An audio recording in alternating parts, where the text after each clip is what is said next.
Business meet పెడతాం, ఎంఓయూలు చేసుకుంటాం. ఏ ప్రభుత్వం చేయాల్సింది. అడ్డగోలు జమాబందీ దానికి లెక్కలేని కథ అంటే ఏందన్నట్టు. ఒక హైప్ క్రియేట్ చేసుడు, దీనికి ఆచుడు, దీనికి గురువు చంద్రబాబు నాయుడు. ఇప్పుడు చంద్రబాబు నాయుడు చెప్పిన లెక్కల బిజినెస్ వచ్చేది ఉంటే, ఎంఓయూలు సక్సెస్ అయ్యేది ఉంటే ఆంధ్రప్రదేశ్లో ఈ పాటికి 20 లక్షల కోట్లు వచ్చి ఉండాలి. ఆయన ఫస్ట్ టైం అలా సీఎం ఉన్నప్పుడు ఆ ఊళ్ళో పెట్టే కదా, వైజాగ్లో,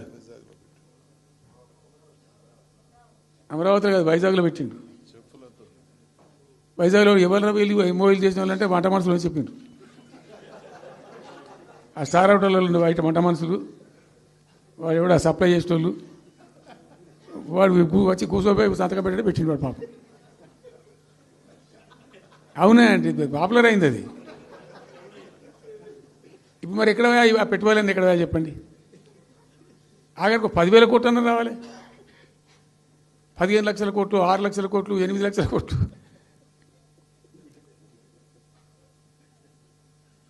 అయితే అప్పుడు తమాషా జరిగింది. ఈ భోపాల ముఖ్య